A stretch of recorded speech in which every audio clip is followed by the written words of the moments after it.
Vamos, galera, desse cast na área, e hoje aqui tem uma pessoa especial, um mentor meu, que a palavra mentor tá em moda, né, agora, mas eu vou falar nem um mentor, foi um mestre para mim, tá?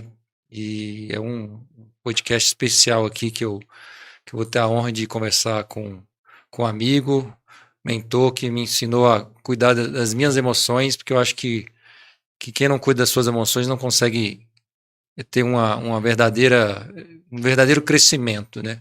E eu não falo somente como empresário, mas como empresário, como pai, como amigo e como ser humano.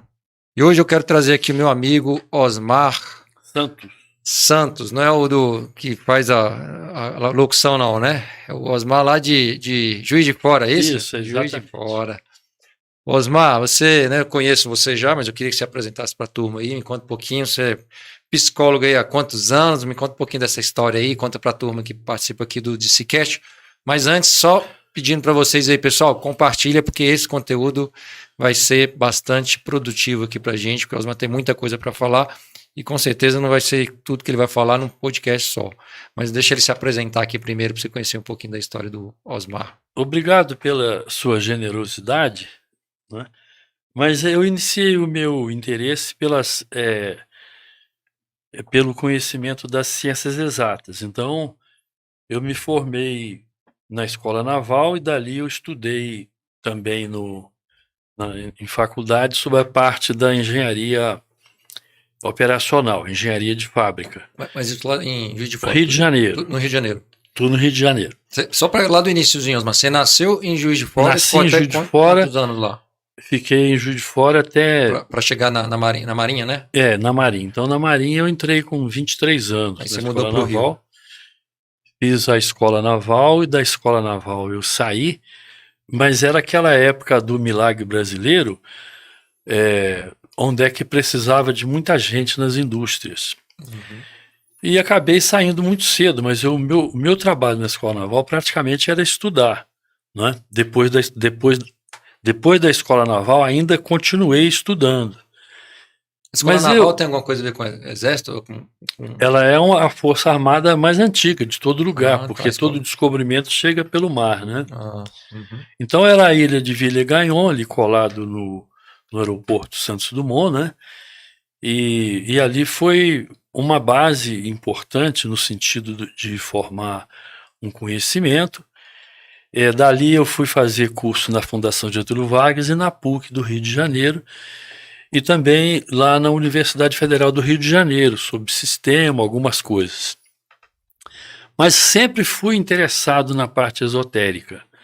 Então eu pertenci durante muito tempo à Teosofia, à Sociedade Brasileira de Obiose. Era uma viagem profunda, sim, não é? Isso durou muitos anos. Isso quando você era jovem mesmo ali, né? Bem jovem. 20 e poucos anos aí. 20 e poucos anos.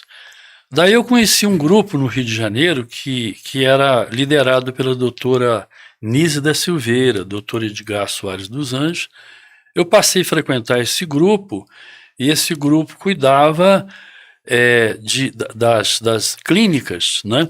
Doutoreiras, a clínica de Botafogo, que era o Pinel, a gente reunia, conversava sobre isso, mas eu não tinha muita ideia daquilo. Só mais tarde é que eu fui fazer um curso de psicologia, mas eu já tinha muita leitura, não é?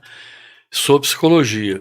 E o que me interessava ligado ao esoterismo era exatamente a psicologia analítica, de base junguiana, que ela só veio a ser reconhecida mais profundamente fora dos estudos de Zurich, que duraram 50 anos, quando foi publicado o livro Vermelho, que era um livro que ele escreveu praticamente em segredo de tudo que ele experienciava.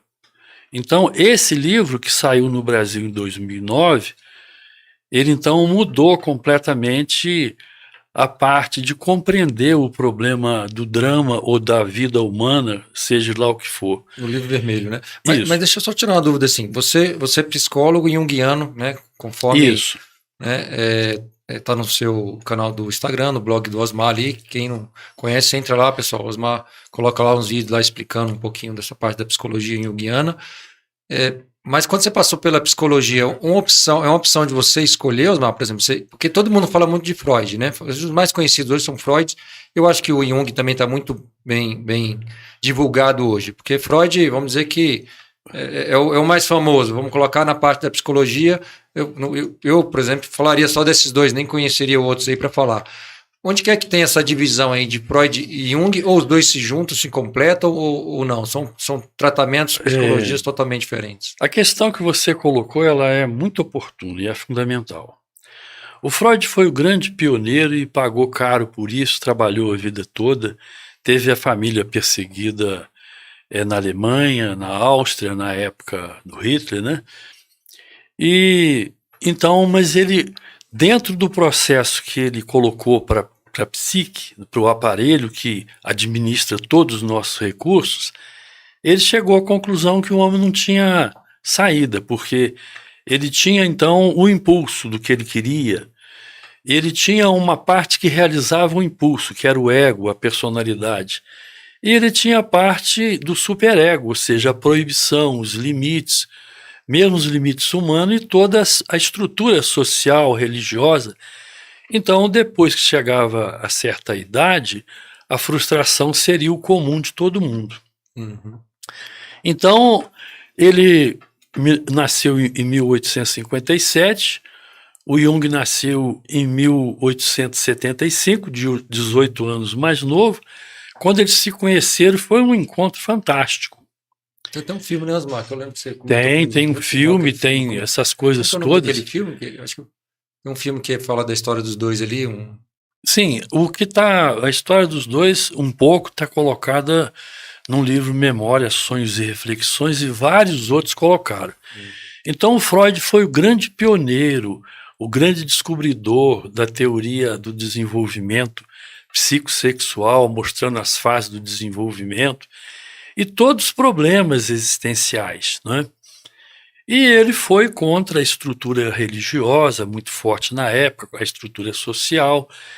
Então, o Jung, ele começou então a fazer muitas viagens. Na verdade, ele queria ser antropólogo. Então, nessas viagens em várias culturas diferentes, ele descobriu sempre um lugar comum.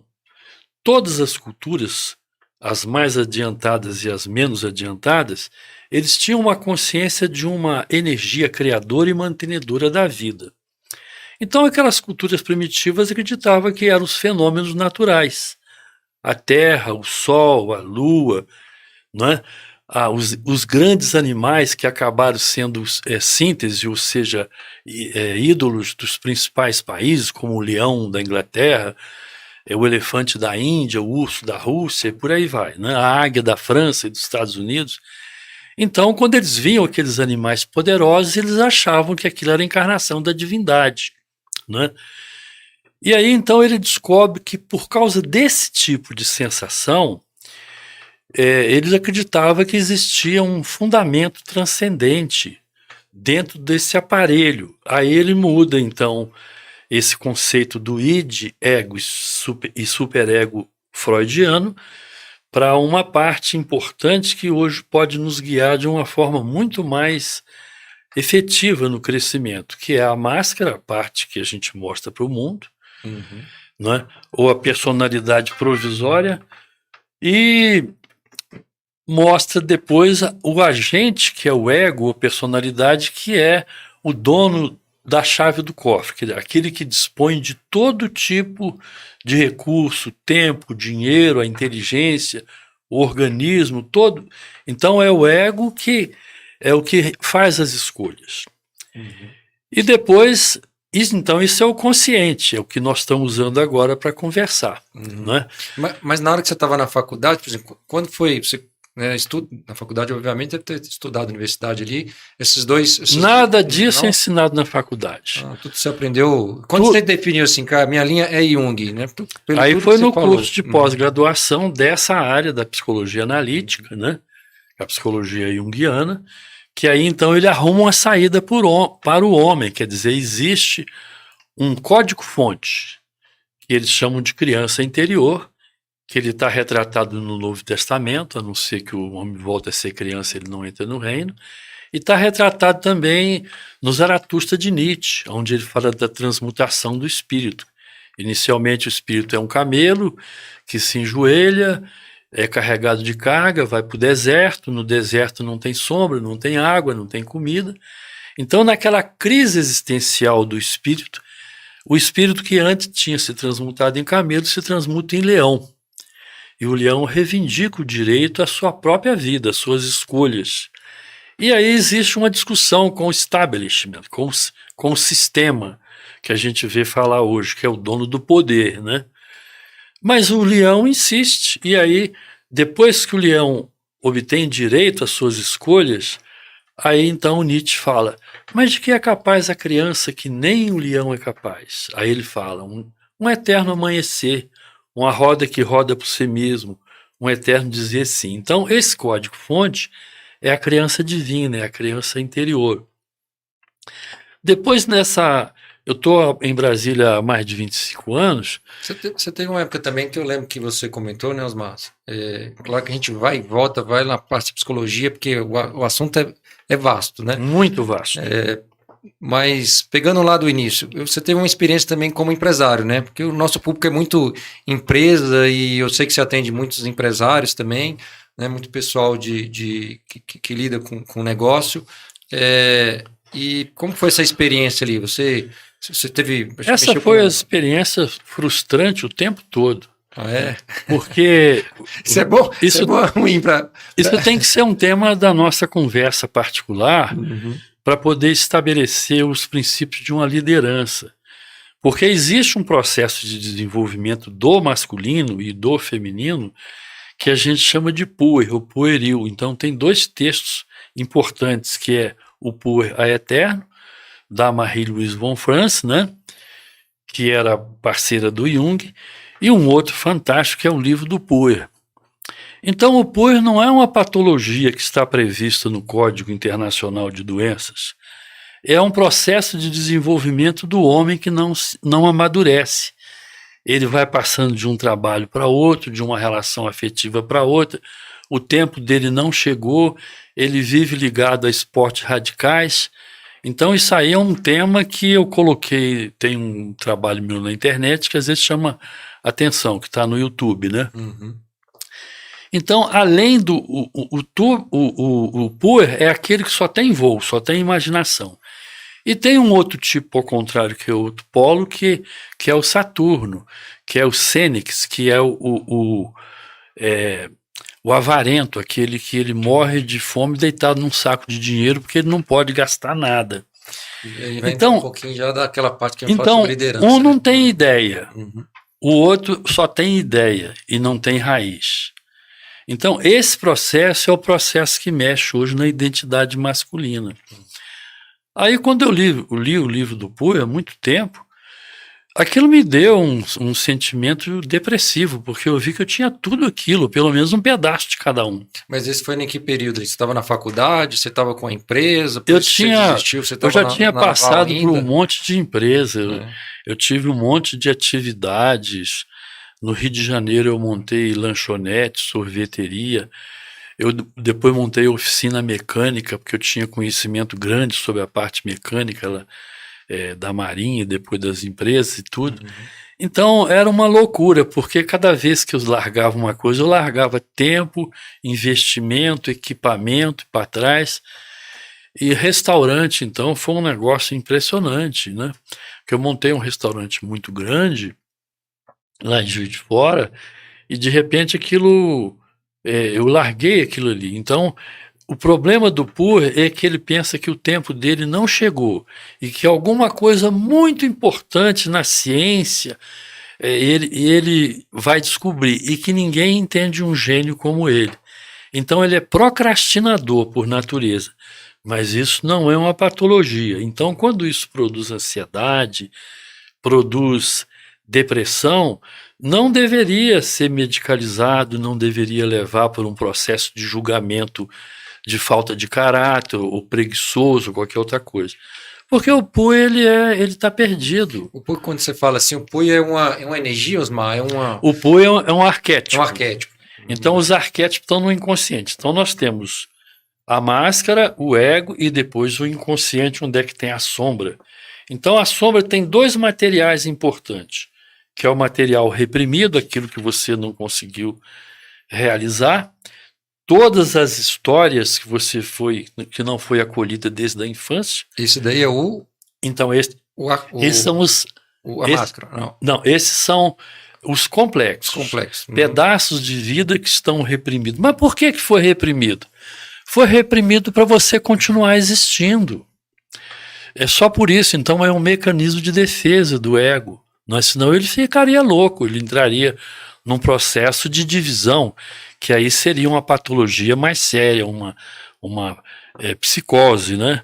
Uma esquizofrenia ou coisa parecida. Né? Mas você estava falando do Pui, deixa eu só entender que você falou uma coisa interessante que eu ia até perguntar para você, uma dúvida minha, tá?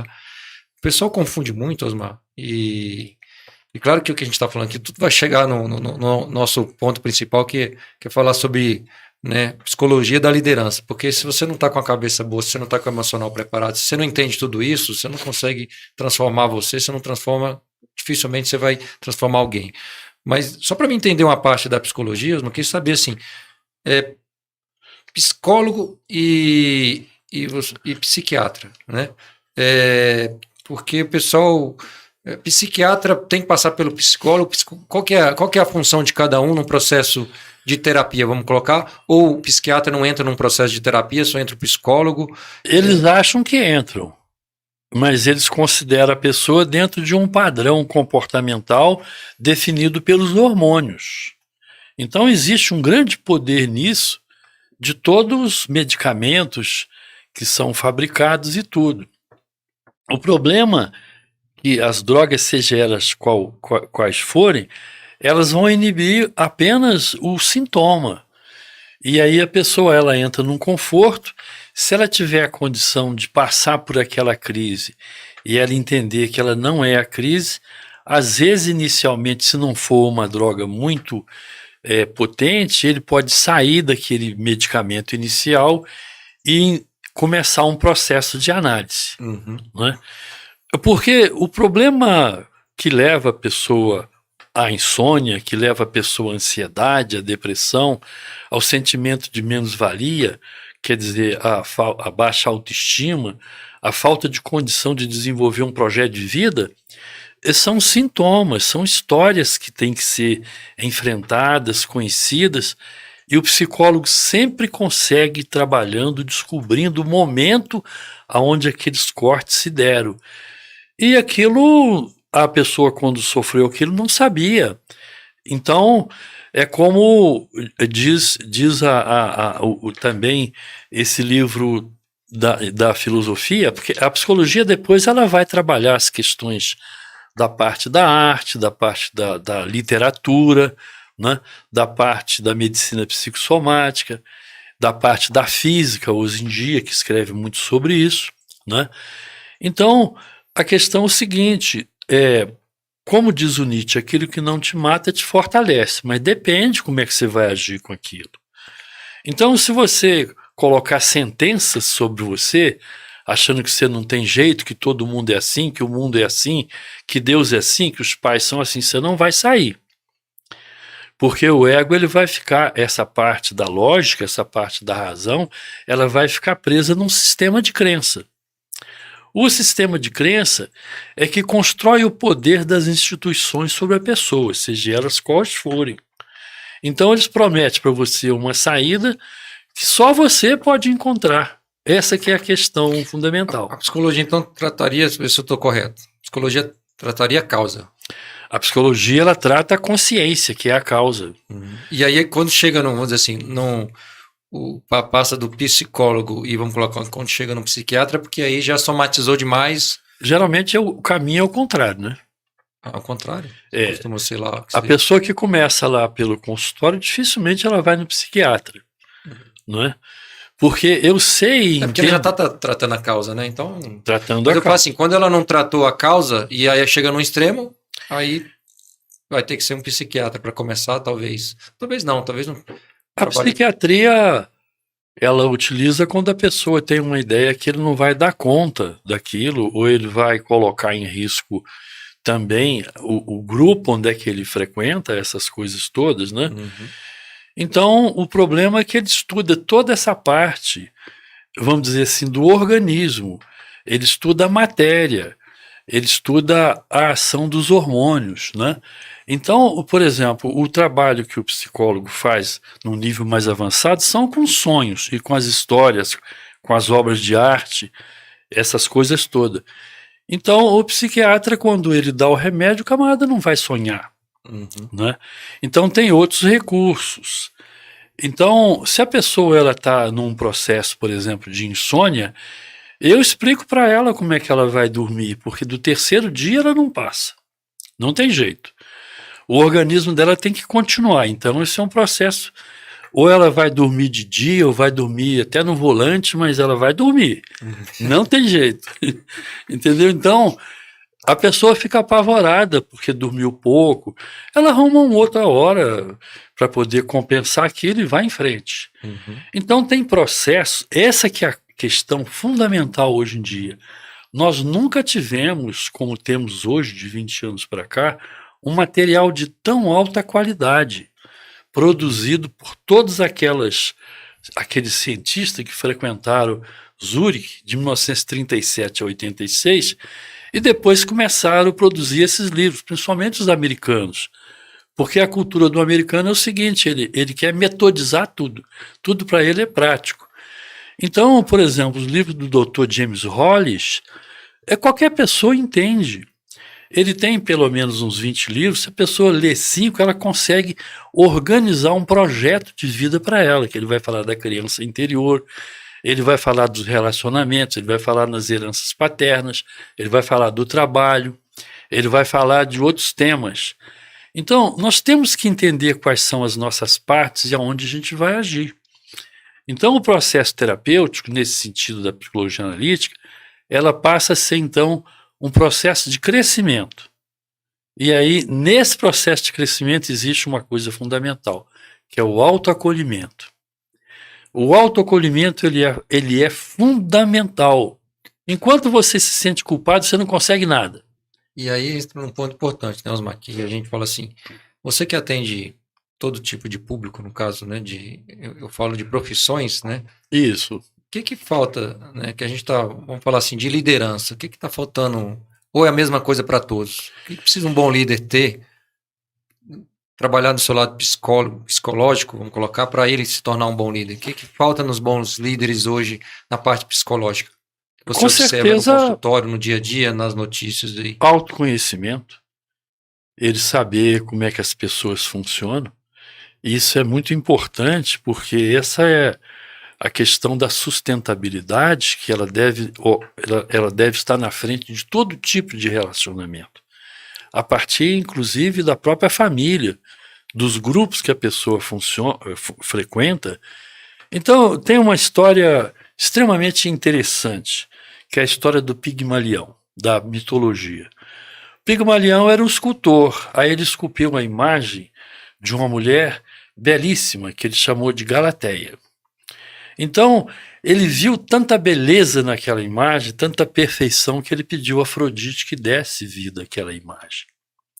E Afrodite atendeu ele. Então, a nossa capacidade de olhar para o outro é que constrói uma relação. Então, essa ideia de olhar para o outro e enxergar nele a sua identidade divina, porque todos nós temos, ela acaba com todo tipo. Então, isso é a relação da alma com a alma. A alma, com certeza, não é a construção acadêmica, não é a construção religiosa, não é a construção que se fala, mas ela é um agente colecionador das experiências. Só que ela depende do ego. É o ego que tem o dinheiro no bolso, é o ego que vai ler, é o ego que vai estudar, ele que vai beber, ele que vai comer. Então, a alma não tem nenhuma oportunidade, mas quando ela começa a ter oportunidade, ela começa a trazer um outro tipo de significado para a vida. Então, como diz, a vida sai de um sistema egocêntrico, né? Quer dizer, o ego como centro para poder partir, então. E aí nós temos dentro da nossa fisiologia o nosso cérebro, que é a parte, é o cérebro do ego. E nós temos o cérebro do coração, que é o cérebro da alma. Então, quando os americanos descobriram uma quantidade enorme de cerca de 40 mil neurônios no coração, eles começaram a pensar que existia um outro tipo de consciência ligado à parte do sentimento. E aí a questão fundamental é diferenciar emoção de sentimento. Emoção é luta, né? Pode ser uma coisa tóxica, desde da raiva, desde ciúme, desde uma série de outras questões destrutivas, como alegria, como bem-estar. Então, à medida que você vai desenvolvendo a consciência, você passa a ser um consumidor mais nobre do que você vai ver de arte, do que você vai comer. Aí você fica pensando, eu não vou encher a minha barriga com churrasco e cerveja para depois dormir igual. Não, o meu organismo não precisa disso. Eu vou tomar uma taça de vinho, eu vou fazer um brinde, entendeu? Então, você começa um consumo diferente, e aí você começa a alimentar uma outra parte do seu corpo. Então, o que falta realmente na liderança são os ódios daqueles que têm condição de liderar. Então eu chamo isso de liderança carismática. Ele tem condição de unir o grupo tudo, onde é que todo mundo constrói uma relação naquele projeto, naquela empresa, naquele grupo, naquele lugar, como todo mundo. Nós vamos construir um corpo. Esse corpo que não existia, que não existe no processo do jogo de poder, dos cargos, do dinheiro, das oportunidades todas. Então ele passa a existir, porque essa forma de pensamento de um grupo forma uma energia coletiva que a gente chama de egrégora. Então a egrégora é a soma total. Quando a física, através da parte moderna da física, né, a teoria geral dos sistemas, ela diz que o todo é mais do que a soma das partes, mas a plenitude do todo depende da plenitude das partes. Então, o empresário que ele defende o progresso humano das pessoas que estão com ele consegue uma relação definitiva. As pessoas se tornam um torcedor daquela empresa, daquele grupo, daquelas coisas todas, né? Então, esse é o fundamento. E esse fundamento é um problema que está dificultando as lideranças de um modo geral, porque a identidade masculina está numa crise. Essa crise ela foi evidenciada pelo progresso feminino, necessário. Não foi causada por ele, foi evidenciada por ele. Então, aí é que entra a parte mais profunda da psicologia analítica, que é o estudo interno dos arquétipos. Então, o feminino, o ser que se manifesta no corpo feminino tem um tipo de arquétipo, e o que se manifesta no masculino tem outro tipo. Assim, acho que é importante, né, que aí você entrou numa parte mais profunda aí.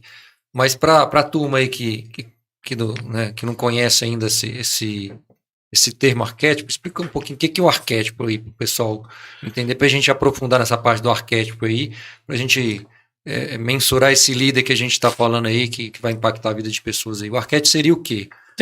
O arquétipo é uma qualidade pré-existente que mantém a existência de tudo, da natureza, do universo todo. São leis universais e que elas não são negociáveis, não é? Dentre as quais a lei da polaridade. Então você imagina assim, a antimatéria que existe no meio de uma galáxia é um buraco negro, que vai engolindo tudo. Chega um ponto que ele explode e cria várias e várias galáxias e bilhões de estrelas, né? Então, o que quer dizer do arquétipo? O arquétipo mais importante que a gente tem que trabalhar é o arquétipo do pai. Eu não estou falando do homem. Eu estou falando de um princípio gerador. É gerador de tudo. Gerador e mantenedor. Então, o que identifica o arquétipo do pai? A justiça e a compaixão. A justiça, porque sem ela não há continuidade de sistema nenhum. Não é? E a compaixão não é a piedade, não é ter pena do outro, é a compreensão com a paixão. eu estou apaixonado por você, mas eu compreendo as suas dificuldades que você está passando nesse momento e eu tenho certeza que você é capaz de superá-las. Então, quando eu olho para uma pessoa desse jeito, igual a história de Pigmalião que olha para a estátua de pedra e se apaixona por ela, ela toma vida. Então, os olhos da pessoa que são capazes de enxergar o divino no outro, ele está ligado a esse princípio. Então, o que ele define como arquétipo do pai, que está no Novo Testamento e que está em vários lugares também, principalmente Lacan trabalhou muito essa questão em seminários, quando ele fala o indivíduo se torna sujeito da vida pelo desejo do outro. O outro é o que não é a mãe, é o pai.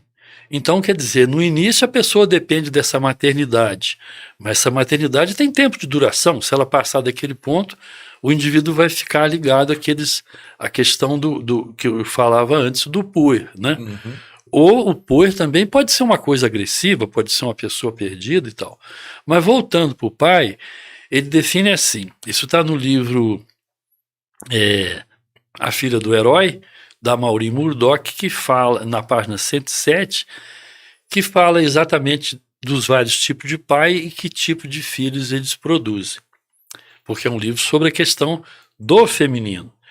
Então ele diz assim, atrás do pai está o arquétipo do pai. E neste arquétipo preexiste e repousa o segredo do poder do pai.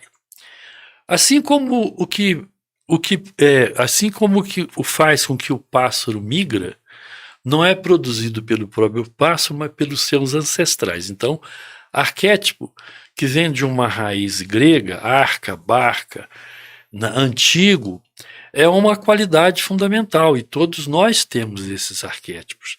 E o arquétipo, qual que é o projeto do arquétipo que está no inconsciente? O projeto dele é a autorrealização. Então, quando Maslow escreve uma teoria interessante sobre a questão da consciência, a pirâmide de Maslow, ele coloca que na base da pirâmide, até no meio, existe uma quantidade grande de gente que tem o princípio só da sobrevivência. Tem a necessidade da alimentação, do abrigo, de tudo que mantém a vida. Numa outra parte, menor, mas não menos, as pessoas que têm necessidade de realização egóica, que quer ter um patrimônio, que quer ter um conhecimento, que quer ter uma família, não é? Que acha importante participar da comunidade. E lá no ápice da pirâmide é que encontra a autorrealização. Então lá estão os arquétipos. Então nós temos, basicamente, no inconsciente, 4 arquétipos. O arquétipo da grande mãe, que é responsável por toda a manifestação. É importante entender esse arquétipo. E ele não é construído da misericórdia, da penitência, dessa coisa toda que se fala, porque ele é buscado na inteligência, como diz um outro filósofo importante do existencialismo. O idiota não entra no reino do céu, por mais santo que seja. E ele explica que o reino do céu é um reino de sabedoria. Então, o William Blake, né, que o Jung gostava tanto, e depois da escola do Jean-Paul Sartre, dizendo, uma vez o homem colocado na vida está condenado a ser livre. A mim pouco importa o que fizeram comigo, importa o que eu faço com aquilo que fizeram comigo. Então, se eu tive um pai tóxico, se eu tive uma família tóxica, com tantas famílias disfuncionais, é um trabalho para eu fazer, porque eles herdaram a toxicidade de outros. Uhum. Então eu não posso lidar dentro de um processo de julgamento, eu fico perdido na sentença. Então eu tenho que agradecer o fato de eu estar ali por algum motivo e resolver aquela questão. Então o pai como arquétipo, ele está com o poder de um rei, Deus, e até mesmo nas famílias e sociedades há milhares de anos. Inicialmente é a tribo, né? Inicialmente é aquela coisa mais caótica, então depois vim para a questão da constelação familiar, aquelas coisas todas, né? Que hoje é um processo estudado, a questão da constelação familiar.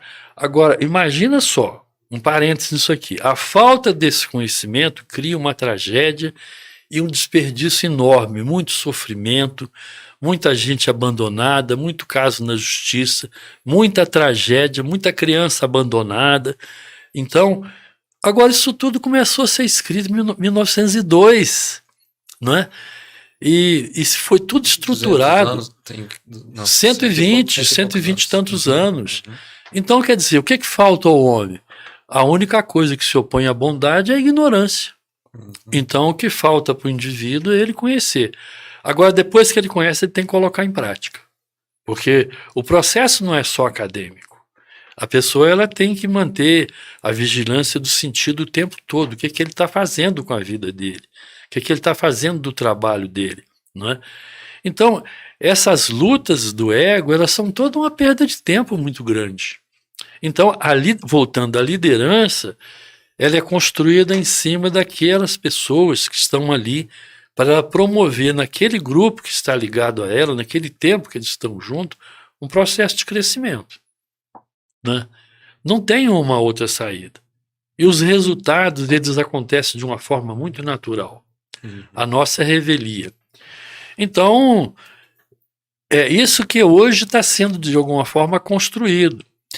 E Osmar, para acessar esse arquétipo do pai, né? Você falou também o arquétipo da grande mãe, mas vamos falar do pai, né? A parte masculina, vamos colocar, da energia. Qual que é assim, como acessar esse arquétipo do pai? Gerando consciência, né? Que você colocou. Mas através de leituras, de qual tipo de práticas, existe um caminhar. Eu sei, a gente teve um processo junto, né, que a gente fez. Sim. E por isso que eu sei a importância o assunto que a gente está passando hoje para a turma. Eu sei a importância porque ela transformou minha vida, né? Isso. Mas assim, para modo geral, ou isso é uma coisa individual? Não, cada caso é um caso, tem que estudar cada um caso, ou dá para poder a gente, sei lá, dar uma passada aqui para a turma. Não, vamos nesse caminho que vai sair coisa boa aí. Nós começamos há uns 20 anos atrás. Se você se manteve ali durante uns 4 anos. E durante esses 4 anos você comprou livro, você nunca perdeu uma semana, você lutou com as coisas que estavam ali para você poder desenvolver suas questões, né? E depois daquilo, passado esse tempo todo, eu venho marcando uma série de atalhos, então eu posso falar sobre esses atalhos. Todo o segredo do poder do arquétipo do masculino é ele cuidar do feminino. Esse é o grande mistério. Então, no livro Ânima, na edição nova, página 36, o Jung diz assim, porque esse livro é escrito pelo James Hillman, mas ele cita o Jung na página da esquerda e desenvolve a ideia na direita. Então, o Jung escreve assim: o homem será obrigado a desenvolver o seu lado feminino, a abrir seus olhos para a psique e para Eros. Essa é uma tarefa que ele não pode evitar, a menos que prefira ficar desesperado atrás de uma mulher, adorando de longe, mas sempre coberto por ela. A existência da vida só se dá por causa do feminino. Na história da divisão do caos em Cronos e Geia, Cronos, o tempo, o pai, né, Saturno, e Geia, a terra, é que foi possível, mas Cronos devorava seus filhos, até que Geia dá uma pedra para ele, então ela cria Zeus, ela cria o arquiteto, que é, né, que é o dono do martelo, que é o nome dele, né? Netuno e Hades, que é o dono, que é o chefe da parte sombria, quer dizer, todo mundo, né? Então, no Gênesis, ele fala que Eva é tirada de uma costela de Adão. Então, a existência do feminino é a única que possibilita. Por que ele fala que o homem será obrigado a desenvolver o seu lado feminino? Olha só que coisa interessante. A maioria dos homens, se eu chegar para ele e falar isso, ele vai literalizar, ele vai dizer: mas eu sou macho, eu sou homem, você está me confundindo. Não. O lado feminino, você tem que trabalhar seu lado feminino, aí o cara não aceita mesmo. O lado feminino o lado feminino é a existência da alma. Só brinca ainda. É o coração. Aí então uma coisa interessante que ocorre, né? porque ele fala abrir os seus olhos para a psique. Psique é o personagem da mitologia, né? Eros e Psique, a história do conto de Apuleio, né? Explorado por muitos escritores e tal. E psique é o aparelho que administra toda a nossa vida, todos os nossos recursos. Então ele tem que conhecer como é que ele funciona, quais as partes dele, o que acontece quando ele dorme, como é que o sonho dele, o que está dizendo para ele, por que ele não consegue realizar as coisas, ele é procrastinador, ele larga os projetos pelo meio, por que ele vive, às vezes, de uma forma como um anti-herói, que dentro de um processo de depressão e tudo, né? Então, ele precisa conhecer esse aparelho. E ele precisa conhecer Eros. Mas Eros é o corpo da mulher, é a beleza dela, é a parte instintiva? Não. Essa é a parte mais primitiva que existe. Isso o animal tem. Agora, a celebração da vida, não. Então, a grande mãe, ela enfeita a natureza. Ela coloca os pássaros cheios de cores, com um cantar mavioso. Ela coloca o amanhecer e o entardecer. Ela coloca as árvores floridas. Então, ela vive pela beleza. Ela vive pela... É a única coisa que vale a pena a pessoa viver. Mas o Saturno, o acumulador compulsivo, ele vai só juntando coisa, não é? Ele vai só juntando coisa. E o outro lado, ele só tem ideia, porque ele é filho da mãe, o pai dele não tirou ele da mãe. Então, isso aí é muito sério quando a pessoa não encontra esse equilíbrio, ele fica perdido. E outra questão importante é que a idade da pessoa não faz diferença. A pessoa pode encontrar isso que eu estou falando aos 80 anos. E aí você chega para ele e fala assim, não, fulano, mas aos 25 anos você leu esse livro, estava aqui. Não, mas eu tinha que passar o que eu passei, valeu a pena. Então, quando a consciência nasce, ela transforma tudo o que passou. Tudo valeu a pena. Né? Então, no livro vermelho, ao encontro da alma, ele vai dizer, né? Passei pelo mundo, pelos países e no fundo encontrei a ti, conversando com a alma. Né? Então, ele bem diz os momentos alegres e tristes pelo qual ele passou. Quem de nós não passou? Não é? Quem de nós não olhou para a gente assim e perdeu as coisas o tempo todo, de várias formas? Então, esse é o processo do caminhar da alma. Ela está num atoleiro, ela precisa subir a montanha para poder enxergar o lado, para poder respirar um ar puro. E esse é o trabalho que o ego vai fazer. Então, nos sonhos que a pessoa sonha muitas vezes com o carro, e o carro não anda, anda de ré, o carro enguiçado, o carro no atoleiro, estrada esburacada, ele está falando dessa parte da instabilidade exatamente. O Dr. Hollis vai trabalhar isso num livro que chama Os Pantanais da Alma. Não é? Mas é engraçado, não são os pantanais que alimentam os rios, não são os manguezais que alimentam o oceano, é onde é que nasce exatamente a vida. Então, quando eles começaram a estudar as erupções vulcânicas subaquáticas no Atlântico Norte, eles descobriram que, às vezes, aquelas explosões dos vulcões subaquáticos produziam um chaminé de 800 metros. E lá naquela ponta do chaminé saía uma fumaça tóxica que impedia toda a vida. Mas acontece que eles descobriram que tinha bactérias que viviam ali. E eles desenvolveram, então, a capacidade da sobrevivência em um ambiente extremamente adverso. E é exatamente isso. Então, assim era o paraíso. O paraíso era um lugar que não tinha nada, só tinha bondade.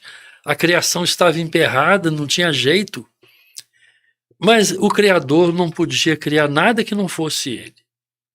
Ele não podia criar maldade para poder fazer um movimento. Aí ele criou a ignorância e pediu que a gente vestisse o véu da ignorância. E nós fizemos isso tão bem feito que a gente esqueceu quem a gente era. E aí os anjos e os deuses ficaram muito preocupados, porque a gente se mergulhou numa energia muito contraditória, cheia de violência, de poluição, de luta, tinha que se alimentar, tinha que dormir. E eles falaram, o dia que os homens descobrirem isso, que eles são deuses, e a gente enganou eles, nós estamos perdidos. Mas aí eles começaram então a pensar uma forma de esconder essa verdade dos homens, né? Falou assim, vamos esconder nas nuvens, não tem asa, o homem não voa. Aí um falou assim, engano seu, o homem é Deus, ele vai descobrir todo o meio de explorar os espaços todo, não vai ser mistério para ele, quando eles descobrirem, nós estamos ferrados. Aí falou assim, vamos esconder no fundo do oceano, porque o homem não respira dentro d'água, ele não é peixe, então ele não vai descobrir. O outro falou, engano seu, ele vai criar submarino, ele vai criar radar, ele vai criar tudo, e aí ele vai descobrir. Então não tinha saída, até que chegou um Deus mais esperto e falou assim, seus bobos, se você não quiser que o homem descubra a verdade de quem ele é, esconda no coração dele, ele nunca vai procurar lá. Então o coração é a parte que reúne duas energias contraditórias e cria uma harmonia entre elas, que é a energia crística, a energia do cristal, a energia de Cristo, né? Bom, aí nós temos que juntar isso na gente. Então nós vivemos dentro da polaridade, o consciente e o inconsciente, o masculino e o feminino. O tempo todo essa lei vai nos governar, que é a ligação e rejeição, o tempo todo, né? Então é isso. Essa é a questão fundamental da liderança. Meu Deus. Pois é. Estou anestesiado aqui, Lucas. Vamos ver nosso tempo aí, porque nós matamos o horário dele aí para ter uma hora de conversa aí. Nós temos 7 minutos. Eu não sei se eu atendi vocês, eu desculpo, porque às vezes, depois cada coisa dessa, ela pode ser separada e a gente aprofundar nela. Com certeza iremos, Osmar. Osmar, assim, já, né, 7 minutos tem que preparar, porque se a gente entrar em outro assunto, abre mais uma hora de conversa. Mas eu queria, assim, que você passasse essas últimas mensagens aqui para a turma aqui do DCCast, e obviamente, turma, a gente vai trazer o Osmar para pegar todo esse assunto vasto aqui, de arquétipo. Eu até comentou, né, Osmar, de começar de falar de inconsciente, a gente nem entrou no inconsciente ainda aqui, imagina o mundo que ainda tem para conversar. Mas a Digital Connect tem como propósito gerar conexões para mudar a vida das pessoas, né? Esse que é o nosso propósito aqui dentro da empresa. E eu falo que isso foi uma construção que veio lá quando a gente se conheceu e, obviamente, tudo que eu passei, e aí a gente... A sua caminhada, né? Vai buscando esse sentido para entender por que a gente está aqui, né? E, às vezes, como você falou, você fica ali na base da pirâmide, aí você passa a base da pirâmide, você vai para outra do ego, aí quando você passa aquela base, você viu que não é aquilo também, você começa a buscar outras coisas aí. Eu falo que hoje a empresa minha, ela faz hoje ela faz sentido porque eu consegui achar esse propósito. Dentro desse propósito, e aí falando sobre a psicologia, qual que é a verdadeira conexão que a psicologia faz para mudar realmente a vida dela? Vamos falar de coisas práticas, então? Bom, a primeira questão, a pessoa ela tem que criar um caderno para poder anotar os sonhos dela. Ainda que ela não entenda. Uhum. Né? A primeira coisa é porque se a pessoa passa um terço da vida dormindo e sonha coisas que não são lógicas, aquilo tem uma linguagem. Naquele momento a parte da razão está dormindo. Uhum. Ela não funciona dentro daquela amperagem elétrica. Não é? Uhum. Então ela anota os sonhos. O sonho não pode ser interpretado de uma forma só, de uma simbologia para todo mundo. Cada um tem seu sonho, cada um tá no seu momento, né? Segundo, ela vai dizer, eu não lembro dos meus sonhos. Então, antes de dormir, ela deve pedir para lembrar. E deve anotar qualquer pedaço, né, que ela lembrar.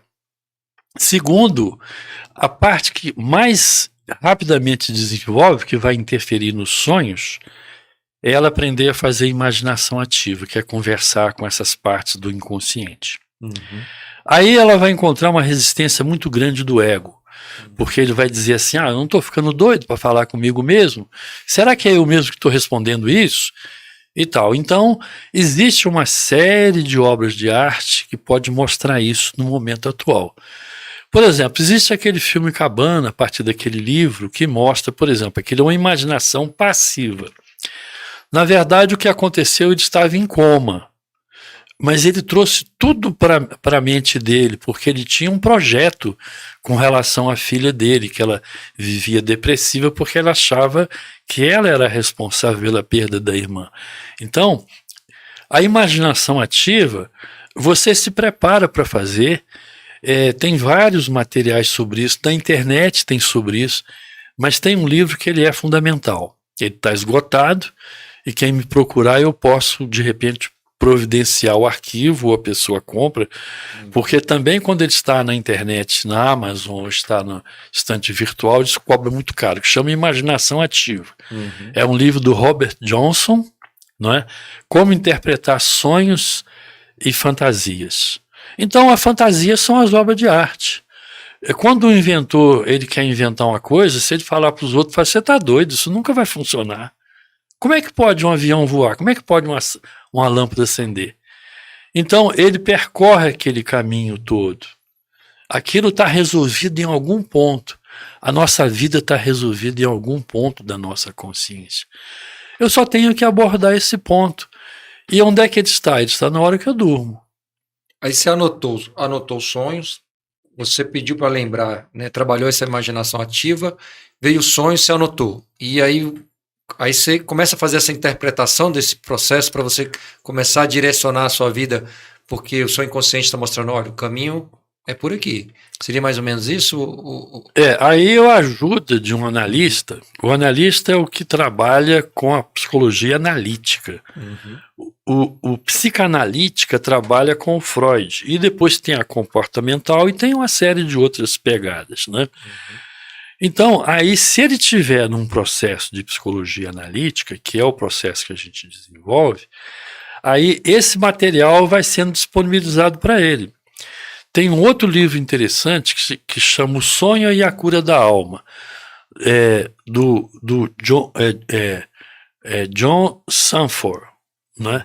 É um livrozinho que dá para entender. Tem vários livros sobre isso, inclusive o livro fundamental do Freud, que é a interpretação de sonhos de 1900, que foi quando o inconsciente se colocou como uma pesquisa científica, como um material científico. Então, como é que uma coisa pode ser inventada há mais de 100 anos, mudaria a vida da pessoa e a pessoa não está nem aí? Então está faltando um trabalho, e esse trabalho é individual. Aí tem outras questões que não adianta a interpretação massificada do sonho através de manuais ou através de coisas. Porque você tem que saber o contexto da história. O contexto da pessoa, cada alma tem uma história. Cada alma está no momento, tem uma experiência, cada alma vive uma coisa. Então depois, aí tem uma simbologia que é mais ou menos constante. Ela não varia tanto, mas é muito pouco a simbologia. A água, os meios, a água que representa a parte emocional, a pessoa sonha de várias formas, com água limpa, água suja, com inundação, né? Chuva, cada uma tem um significado. Os meios de comunicação da Terra, que são muitos, a moto, a bicicleta, o carro, né? O trem, o elevador, tudo isso tem um significado diferente. Os meios de comunicação da água, a lancha, a moto aquática, o navio, o transatlântico. O consciente ele é tão inteligente que ele adapta pega tudo. Ao tempo, né? Exatamente. Agora está pegando muita coisa do celular. A pessoa não consegue comunicar no meu celular, acabou a bateria. Meu celular não está falando, não consigo falar nele. Sonha com isso. Sonha o tempo todo. Porque isso veio de uma forma a mexer com a pessoa, né?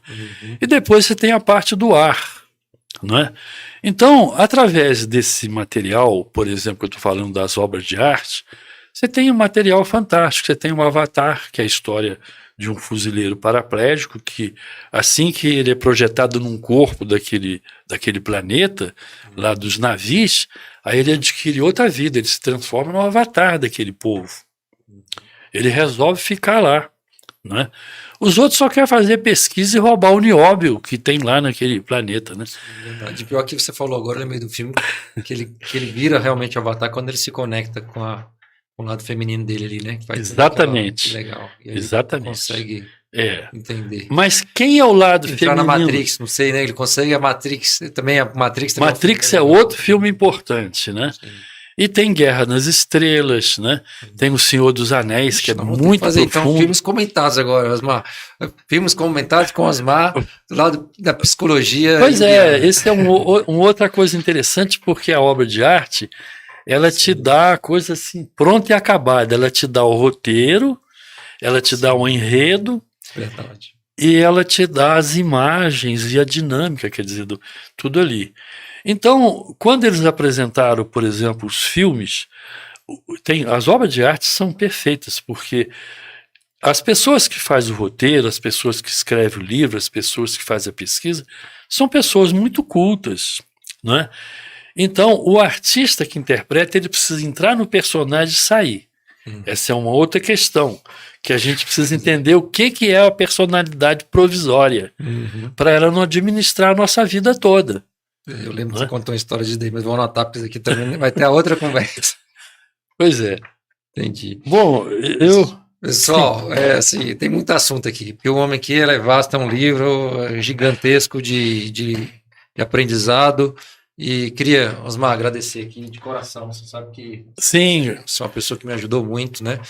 Tenho certeza que pode ajudar muito. Você se ajudou, né? Mas você me deu você me ajudou com esse caminho e mostrando onde que o caminho que eu poderia seguir que fosse mais próspero, mais rápido. E eu falo que não foi o mais fácil, tá, pessoal? Porque às vezes as pessoas confundem. A caminhada não é fácil, né? A gente tem que, hora que passar pelos uns espinhos, né, Osmar, pelos pedaços difíceis, mas se a gente não passar também, a gente não sai do outro lado naquele campo florido que você olha e acredita que você conseguiu perdoar quem você tinha que perdoar, liberar quem você tinha que liberar e continuar a sua caminhada aí para você impactar outras pessoas, seus filhos, sua esposa e seus amigos de trabalho e por aí vai. Então você foi esse elo importante aí para mim conseguir trilhar esse caminho aí.